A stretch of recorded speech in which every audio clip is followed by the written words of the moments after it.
All right, hello, my name is Hannah Miller, and this is my PDP presentation, a professional development presentation. All right, so about me, basically, when I first started getting into PT, it was in high school.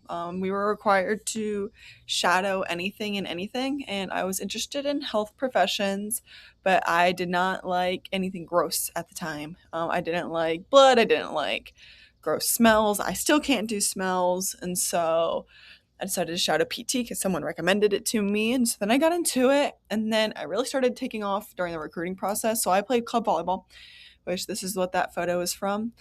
And during the recruiting process, you really kind of have to know what school you're going to and what for. That was a big driver. And I was getting recruited pretty early, sophomore year, and I committed my junior year.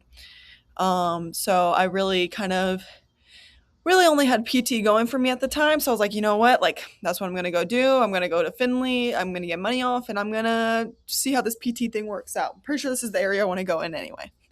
So then I went to undergrad. I enjoyed undergrad. I enjoyed what I was learning. I enjoyed everything. I was like, yeah, I really think this is going to be it for me. Let's just try. Let's do grad school. You know what? We're here. Let's do it. And so I'm now in grad school and I enjoy it a lot. I think I definitely chose the right profession.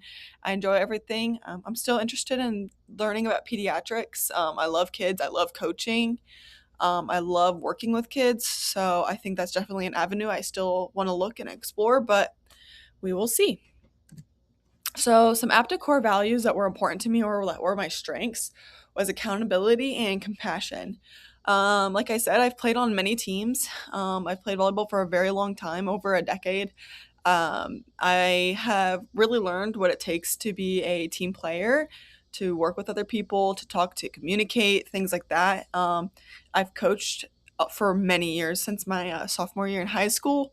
I've worked with parents, I've worked with kids, I've worked with team relationships. Like I know how that dynamic works a lot. Um, and I've worked in the service industry, so like I understand accountability pretty well. I understand what I need to do as a person to make things run smoothly, and I understand sometimes when I need to step up. Same thing with compassion. I have a really big family. I have three younger sisters, and I've really learned just how to feel for other people, to understand what they're coming from, try to put myself in their shoes. And then same thing with the teams and being a coach and working in the service industry. I really have just learned to try to understand other people. Some of my weakest values was excellence and social responsibility. I found it really difficult not to rush through things. I like to get things done. I like to get through things done fast and efficiently. But sometimes when you're trying to do that, the quality of work can come down. And sometimes I just accept that the quality of work comes down as a natural thing with speed and getting things done fast. But in the line of work, that's not always the best thing. Sometimes it's good to take things slow and just focus more on the result. And that's where I'm coming in with the excellence. With social responsibility, I really don't do politics very much. This kind of came from high school, just my high school teacher back then, just really kind of put me off the path of it. And so all through undergrad, I really kind of avoided it. But as I'm getting older, I'm starting to realize that I've been really missing a big opportunity in this department. And so I've just never really worked with the community. I've never worked with politics. I've never really worked with putting all that stuff out there. So that's something that I've really need to work on and probably is my biggest weakness. With my behavior assessment, it probably matches very similar to what I've said with my core values. Basically, just I kind of knew everything. There was nothing that was surprising to me with my core values or my behavior assessment. I kind of knew all of this beforehand. Um, Responsibility and people skills were probably my strengths in the behavior assessment. Like I said, with the working with people, teams, and things like that. And a lot of my weaknesses kind of come from stress management and social responsibility, which I said before. And stress management is just because I'm trying to get things done fast. I try to get things done quickly. And so that adds a lot of stress onto my own plate when I could be taking things slow and steady. During my advisor meeting, we talked about really these three things. He said that I was really realistic with myself. I was very to the point. I didn't sugarcoat things with myself. I knew my weaknesses. I knew my strengths. And I really kept it simple. I wasn't trying to find something in myself that wasn't there. He told me to never be perfect. I talked about social responsibility and how I really struggle with the political aspect of things.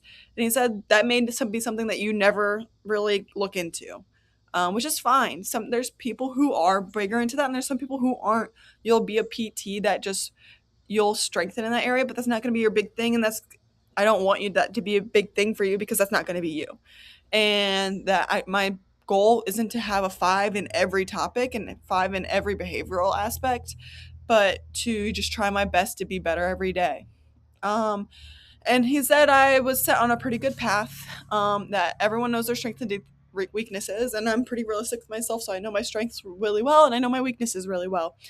And the goal is, again, is just to get better every day and help everyone out. So if someone else, if their weakness is my strength, then I help them out and they help me, vice versa. So for my first goal that pertains to social responsibility is to become more educated and less scared about political activism in my professional career. Now that goal is kind of hard to keep track of. So for my action plan, I had a thing of for at least 1 to 2 times a month for a year, read on APTA a political movement, bill, or vote that specifically pertains to my PT career or to the PT career. I'm hoping that by doing that every year, I can reach that goal. And this matters because PT is my future career. It's what I want to do. It's what I want to be. And there's other people who are walking the same steps with me. And I should care about where my career is heading. That directly affects me and my patients and all of my cohort student classmates. So I should really just know what that means to be in this career and take that responsibility and advocate for it. This is supposed to be my second goal, but it says goal 3, excellence. For this goal, I want to be able to confidently defer out questions that I do not know and then be able to accept that there is area for growth. So that's the main goal. To be able to complete this, I have mini goals, which are in my action plan.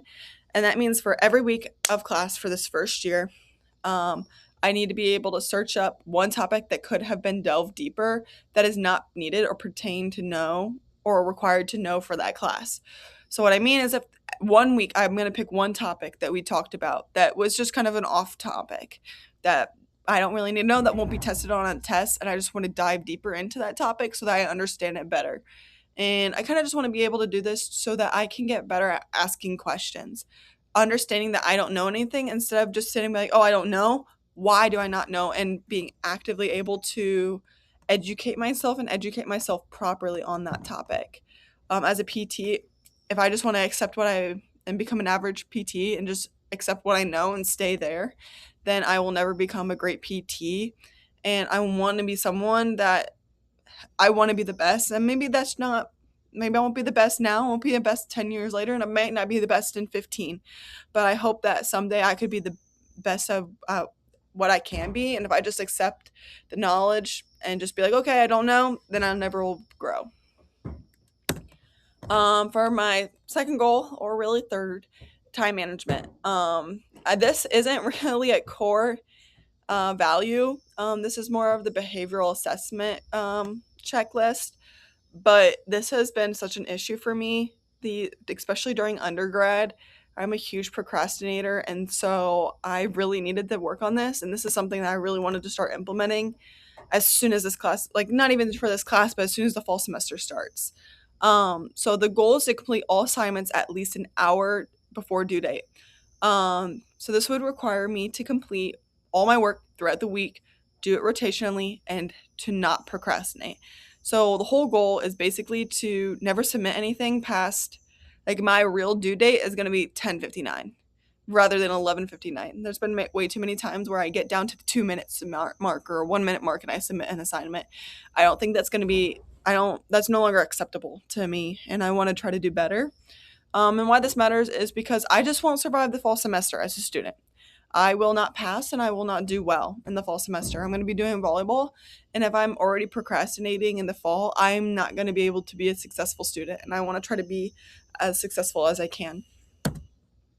So my reflection of this entire process, so I think that made me uncomfortable.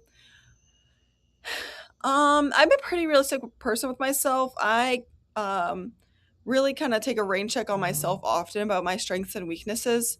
So there wasn't really anything that made me super uncomfortable. Um, I will say I did email my advisor and I didn't reply back to him in about a week and a half. That made me uncomfortable and I really felt bad for that. But other than that, there really wasn't anything that made me uncomfortable. For change wise or what I need to be changing, um, pretty much time management is the main thing, and actively trying to change. Sometimes I try to get caught up to be too busy, like with the social responsibility and the excellence.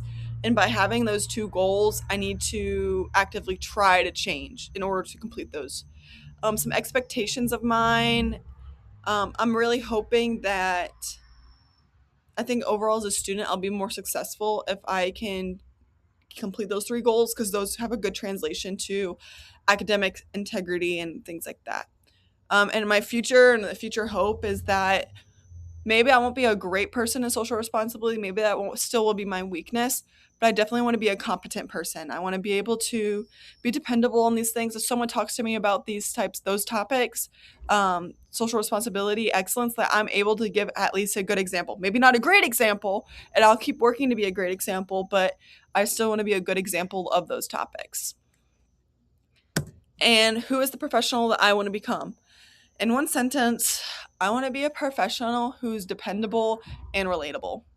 I think that would be a great person, and to be dependable is to continue to grow. So I think that would be a great sentence to pretty much circle and overall who I want to be. Thank you.